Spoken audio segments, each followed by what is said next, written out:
Assalamualaikum warahmatullahi wabarakatuh. Perkenalkan, nama saya Ahmad Sikril Muzaki, NIM 2019-12-230, kelas pengauditan 1 4C, dosen pengampu Bu Alfiani Nurhidayanti, SE MSI AKT. Kali ini saya akan membahas kasus Enron dan KAP Arthur Andersen. Profil Enron Corporation. Enron Corporation didirikan pada tahun 1985. Enron Corporation adalah sebuah perusahaan energi Amerika yang berbasis di Houston, Texas, Amerika Serikat. Enron merupakan hasil merger antara perusahaan Houston Natural Gas dan Internode, sebuah perusahaan pipa di Nebraska. Pada saat itu, Enron dipimpin oleh Kenneth Lay sebagai CEO, dan Enron hanya berkecimpung dalam industri pipa gas. Enron Corporation merupakan perusahaan yang bergerak di bidang energi, melakukan penjualan listrik dengan menggunakan harga pasar pada awal tahun 1990. Hasil Kongres Amerika Serikat memutuskan untuk melakukan deregulasi penjualan gas alam, menyebabkan Enron mengalami peningkatan pendapatan yang signifikan.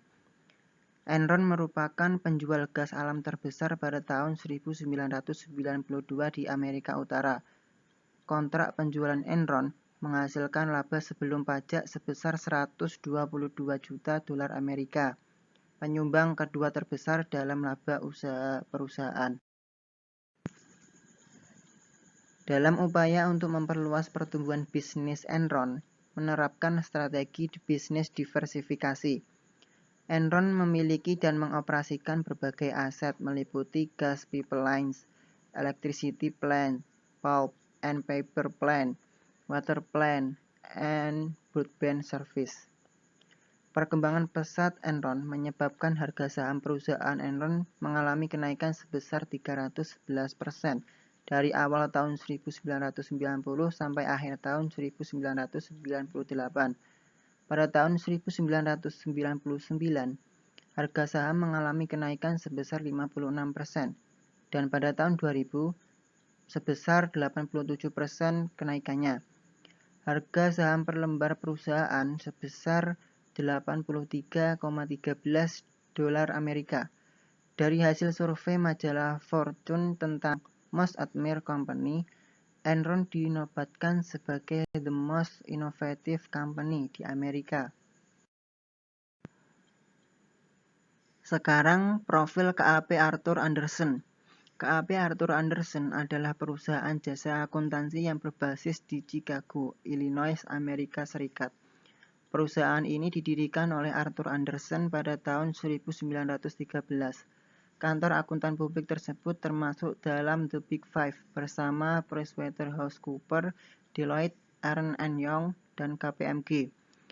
Arthur Andersen menjadi auditor eksternal Enron sekaligus konsultan manajemennya, dengan bayaran 5 juta dolar Amerika untuk biaya audit dan 50 juta dolar Amerika untuk biaya konsultasi.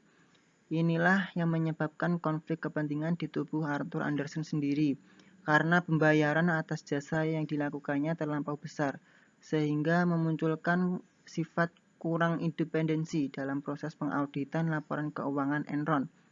Sehingga pada tahun 2002, perusahaan ini secara sukarela menyerahkan izin praktiknya sebagai kantor akuntan publik setelah dinyatakan bersalah dan terlibat dalam skandal Enron dan menyebabkan 85.000 orang kehilangan pekerjaannya. Oke, skandal akuntansi Enron Corporation. Selama proses merger antara Houston Natural Gas dan Internode, Enron Corporation mempunyai hutang yang cukup besar. Tahun 1987, Enron memiliki hutang sampai 75% dari nilai pasar saham. Pemerintah United States of America menghapuskan beberapa peraturan yang mengarahkan pada harga tetap energi. Dampaknya, harga minyak menjadi berfluktuasi dan membuat pasar gas beresiko tinggi, baik dari segi pembeli maupun penjual. Produsen minyak yang kecil mengalami kesulitan dalam meningkatkan dana eksploitasi dan pengeboran karena adanya resiko pasar. Untuk mengatasi hutang 75% Enron, Kenneth Lay berkonsultasi pada McKinsey & Co. McKinsey pada saat itu menugaskan konsultannya Jeffrey Skilling. Tahun 1989, Kenneth Lay memperkerjakan Jeffrey Skilling untuk menjadi kepala Departemen Keuangan Enron. Enron sendiri memiliki ide inovatif dengan memediasi antara pembeli dan penjual. Diharapkan dapat mengurangi resiko Enron. Enron menawarkan kontrak kepada penjual untuk membeli minyak mereka dengan harga tetap dalam beberapa tahun, sedang kepada pembeli dengan harga minyak yang sama, ditambah nilai keuntungan untuk Enron. Selanjutnya, Jeffrey Skilling memutuskan mengaplikasikan ide perdagangan Enron ke komoditi lainnya selain energi, yaitu membuat kontrak jangka panjang di bidang pelistrikan, batu bara, kertas, aluminium, baja, obat-obatan, kayu, air, broadband, dan plastik. Diperhitungkan terdapat 1.800 produk yang ditangani. Dengan menjadikan gas sebagai objek jual beli, Enron memulai bangkit. Selama perjalanan ini, Jeffrey Skilling diangkat sebagai CEO Enron dan merekrut berbagai karyawan-karyawan yang unggul dalam future atau derivatif. Dalam perekrutan tersebut, Jeff Skilling merekrut Andrew Fastow tahun 1990. Andrew adalah seorang ahli keuangan untuk membantu dalam menjalankan bisnis Enron. Mereka meminta izin kepada Komisi Sekuritas dan Perdagangan United States of America untuk menggunakan metode nilai pasar atas kontrak, sehingga yang dilaporkan adalah aset berdasarkan nilai pasar. Enron mengalami permasalahan pada awalnya karena memakai metode nilai pasar tadi. Karena untuk memasuki banyak pasar perdagangan, perlu jumlah uang untuk membiayai infrastruktur, transportasi, gudang, dan pengiriman komoditas. Namun jika Enron mengambil sejumlah hutang yang besar, kemungkinan membuat pembeli atau penjual menjadi ragu untuk bekerja sama dengan Enron. Tingginya hutang juga dapat mengakibatkan penurunan investasi dan memicu bank menarik dananya. Untuk mengatasi permasalahan, Enron mencoba mencari dana pinjaman tanpa melaporkannya dalam laporan keuangan. Sudah mulai tercium bau-bau fraud. Andrew Fastow membuat ide untuk menggunakan nilai kelebihan kontrak sebagai pendapatan.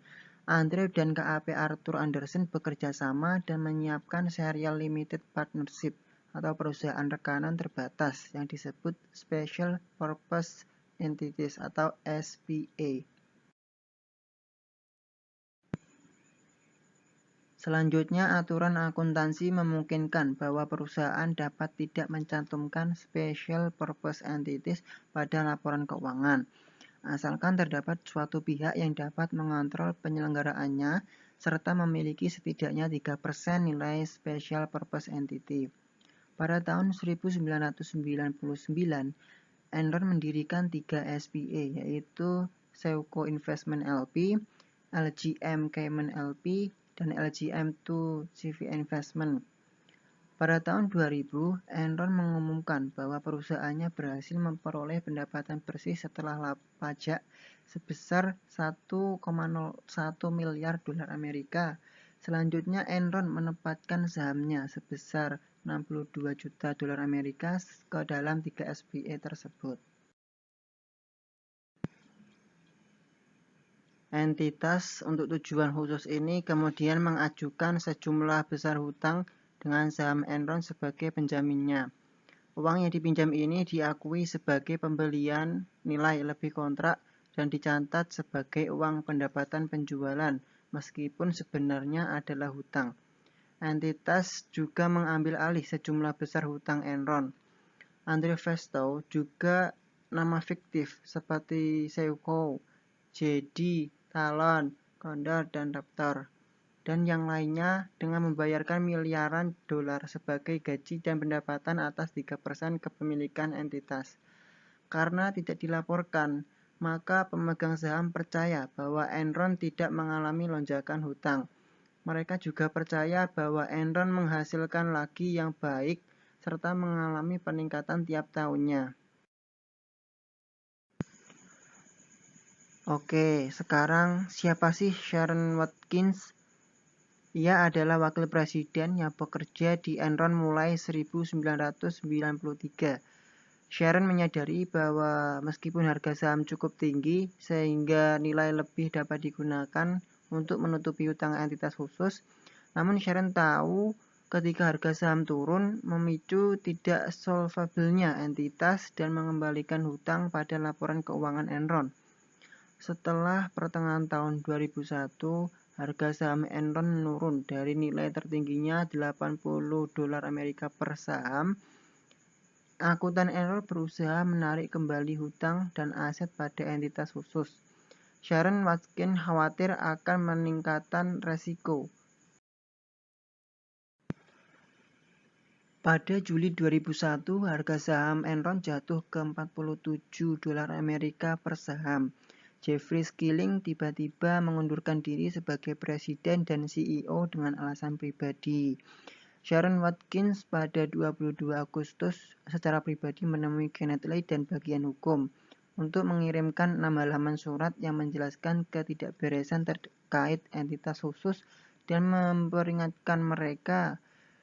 Keenam halaman surat ini mengindikasikan adanya kecurangan akuntansi, the worst accounting fraud I had ever seen. Namun Kenneth Lay dan pengacaranya diam saja.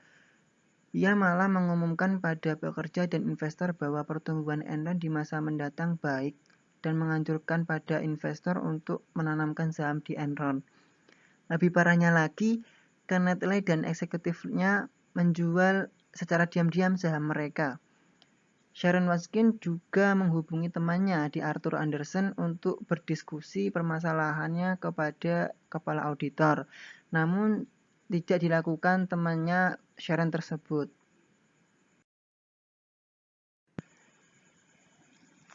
Selanjutnya, ketika Sharon berusaha agar perusahaan mengambil tindakan, saham Enron justru terus merosot.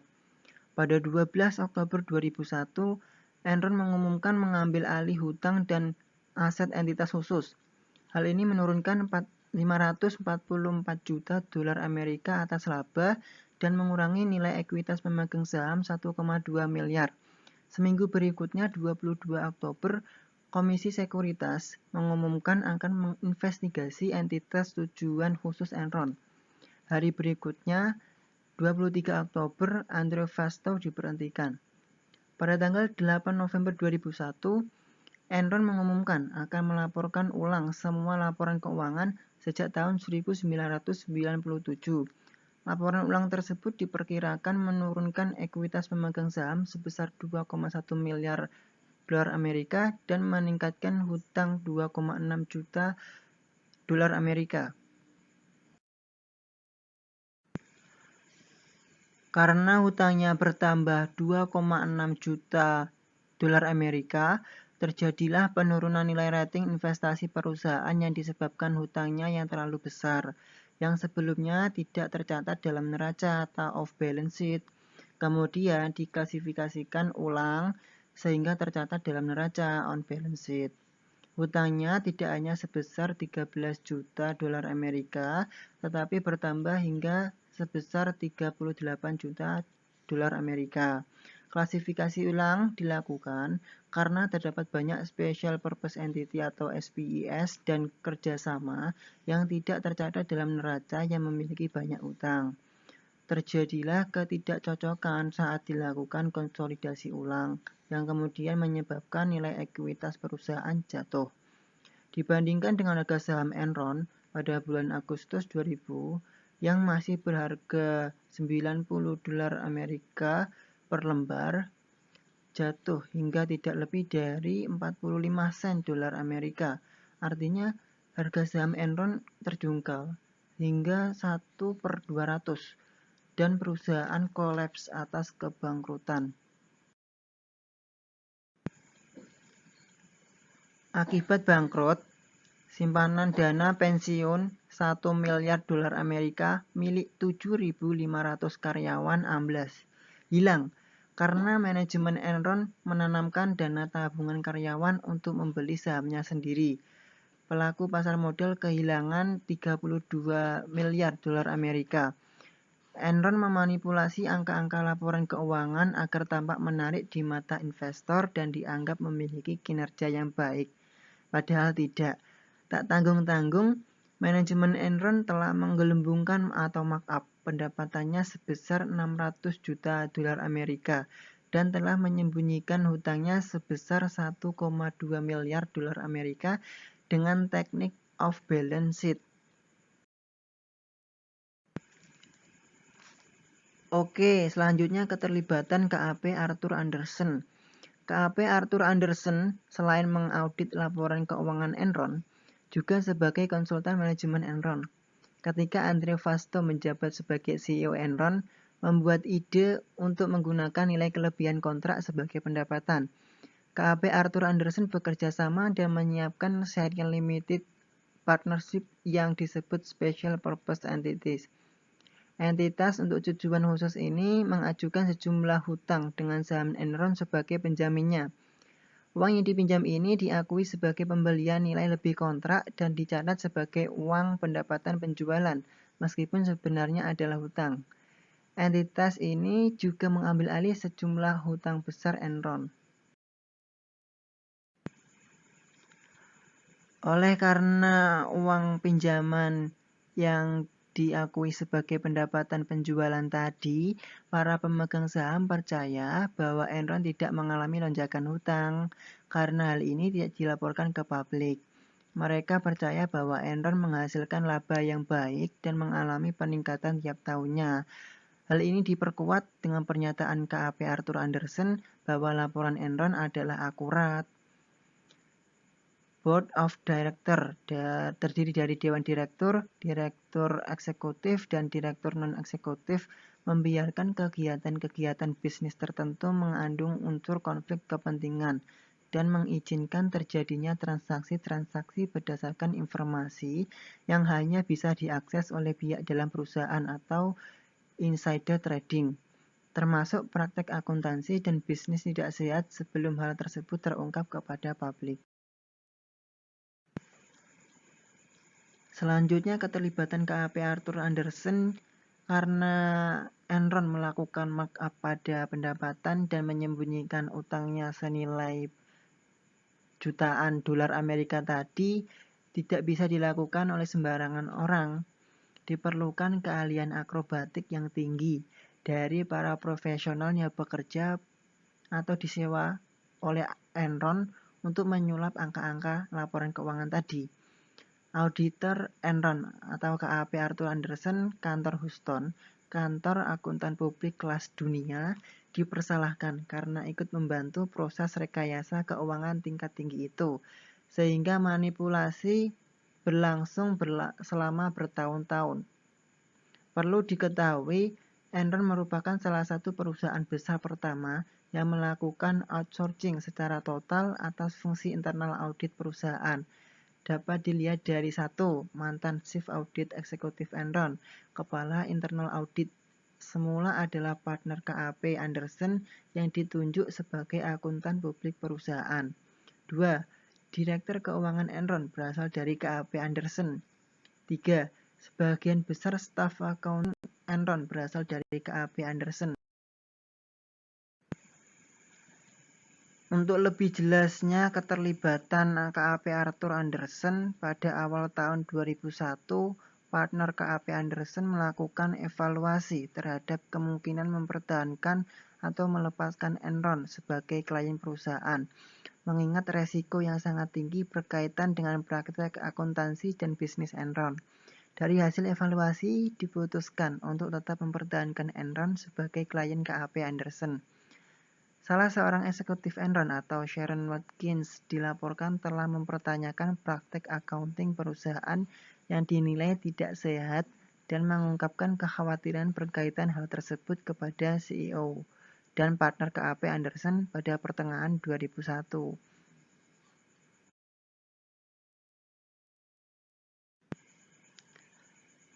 Selanjutnya, CEO Enron atau Kenneth Lee menugaskan penasihat hukum perusahaan untuk melakukan investigasi atas kekhawatiran tersebut, tetapi tidak memperkenankan penasihat hukum untuk mempertanyakan pertimbangan yang melatar belakangi akuntansi yang dipersoalkan. Hasil investigasi oleh penasihat hukum tersebut menyimpulkan bahwa tidak ada hal-hal yang serius yang perlu diperhatikan. Pada tanggal 16 Oktober 2001, Enron menerbitkan laporan keuangan triwulan ketiga.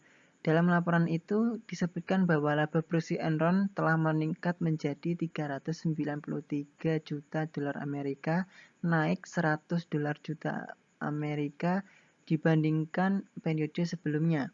CEO Enron, Kenneth Lee menyebutkan bahwa Enron secara berkesinambungan memberikan prospek yang sangat baik, padahal dia bohong.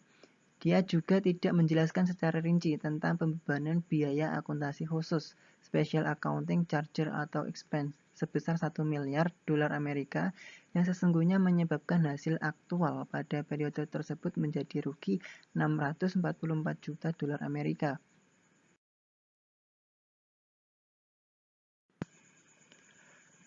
Karena tidak dijelaskan secara rinci expense 1 miliar tadi, para analis dan reporter mencari tahu lebih jauh mengenai beban 1 miliar dolar Amerika tersebut. Ternyata berasal dari transaksi yang dilakukan oleh perusahaan-perusahaan yang didirikan oleh CEO Enron. Pada tanggal 2 Desember 2001, Enron mendaftarkan kebangkrutan perusahaan ke pengadilan dan memecat 5.000 pegawai. Pada saat itu terungkap bahwa terdapat hutang perusahaan yang tidak dilaporkan senilai lebih dari 1 miliar dolar. Dengan pengungkapan ini, nilai investasi dan laba yang ditahan berkurang dalam jumlah yang sama. Enron dan KAP Anderson dituduh telah melakukan kriminal dalam bentuk penghancuran dokumen yang berkaitan dengan investigasi atas kebangkrutan Enron, sehingga terjadi penghambatan terhadap proses peradilan.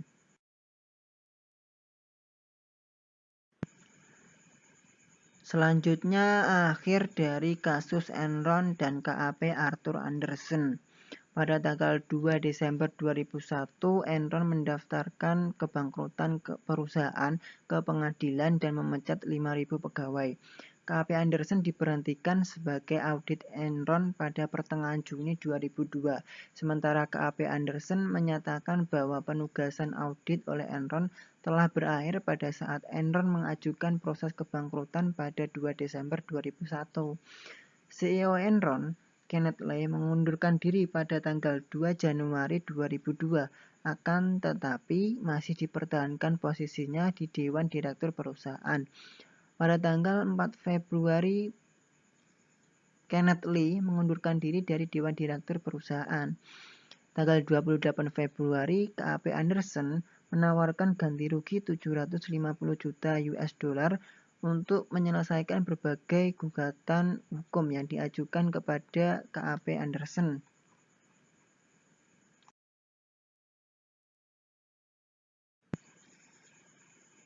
Sehingga pemerintahan Amerika, the United States General Service Administration, melarang Enron dan KAP Anderson melakukan kontrak pekerjaan dengan lembaga pemerintahan di Amerika.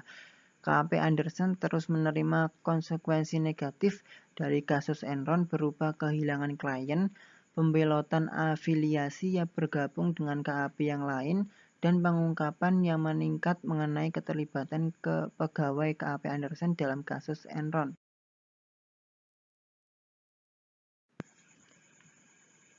Selanjutnya, tanggal 14 Maret 2002, Departemen Kehakiman Amerika memvonis KAP Anderson bersalah atas tuduhan melakukan penghambatan dalam proses peradilan karena telah menghancurkan dokumen-dokumen yang sedang diselidiki.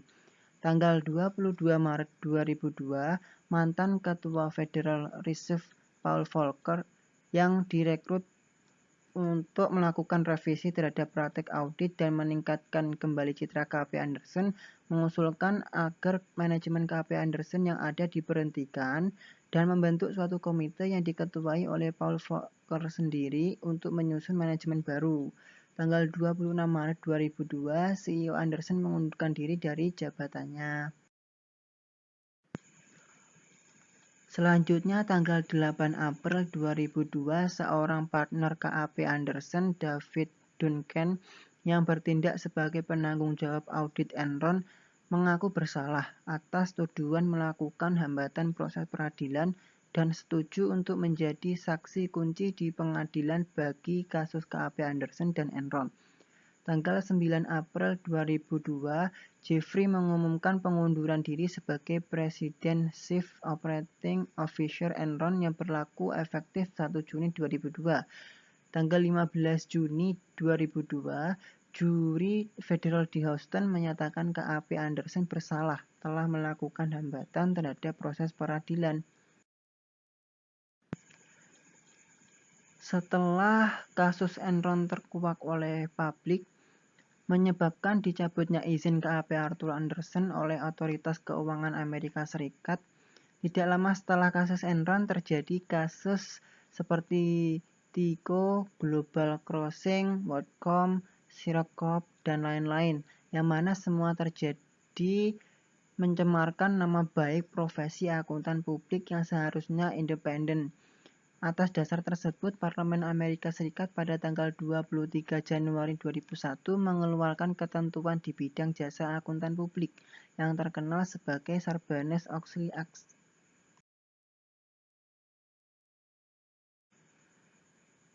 Oke, sekarang pembahasan masalah. Menurut teori Freud, ada 3 komponen utama yang menyebabkan orang melakukan kecurangan, manipulasi, korupsi, dan sebangsanya, atau perilaku tidak etis, yaitu opportunity, pressure, dan rationalization. Ketiga hal tersebut dapat kita hindari melalui peningkatan moral, akhlak, etika, perilaku, dan lain sebagainya. Karena kita meyakini bahwa tindakan yang bermoral memberikan implikasi atau efek terhadap kepercayaan publik atau public trust. Praktik bisnis Enron yang menjadikannya bangkrut dan hancur, serta berimplikasi negatif bagi banyak pihak. Pihak yang dirugikan dari kasus Enron ini tidak hanya investor Enron saja, tetapi terutama karyawan Enron yang menginvestasikan dana pensiunnya dalam saham perusahaan, serta investor di pasar modal pada umumnya, berupa social impact.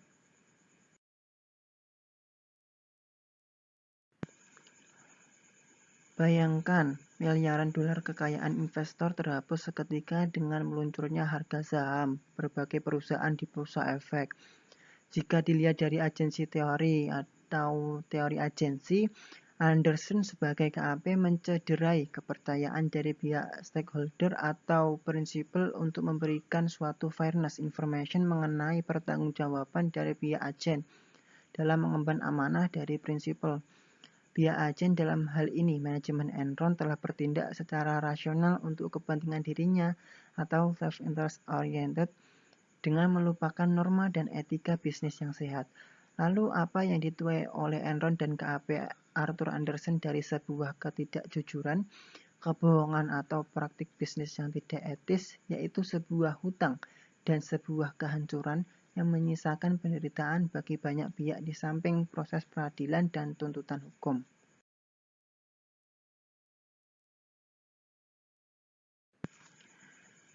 Kesimpulannya, Enron dan KAP Arthur Andersen sudah melanggar kode etik yang seharusnya menjadi pedoman dalam melaksanakan tugasnya dan bukan untuk dilanggar.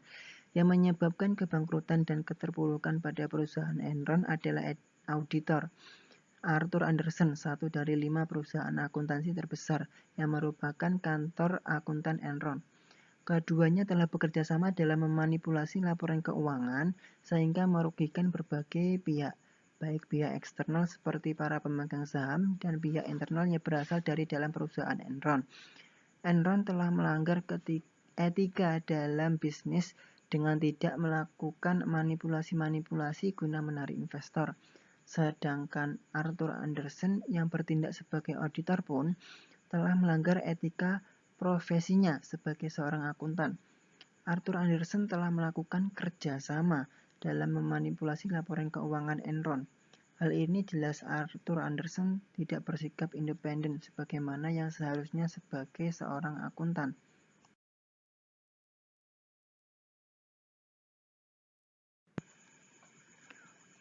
Untuk tanggapan atas kasus Enron ini, menurut prinsip-prinsip kode etik EICPA, KAP Arthur Andersen melanggar prinsip-prinsip di bawah ini. 1. Tanggung jawab. KAP Andersen telah melupakan tanggung jawabnya sebagai akuntan yang profesional. Hal itu dapat terlihat dari keterlibatannya dalam laporan audit perusahaan Enron yang dimanipulasi sekian rupa. 2. Kepentingan publik. KAP Andersen bertindak sedemikian rupa untuk kepentingan pribadi. KAP bukan untuk demi melayani kepentingan publik, serta tidak menunjukkan komitmen atas profesionalismenya. 3. Integritas. Setelah ikut terlibat dalam kasus Enron, KAP Andersen tidak dapat kepercayaan dari publik serta mengalami gugatan-gugatan akan profesionalisme mereka. 4. Objektivitas dan independensi. Dapat terlihat bahwa KAP Andersen mengikuti perintah pengacara Enron untuk memanipulasi laporan audit mereka serta pemusnahan dokumen atas kebangkrutan Enron. Kelima, due care. KAP Andersen tidak mengikuti standar-standar etika dan teknis profesi, menyebabkan kerugian besar bagi Andersen baik dari segi finansial maupun tingkat kepercayaan di mata publik, sehingga menyebabkan pembubaran kantor akuntan publik Arthur Andersen.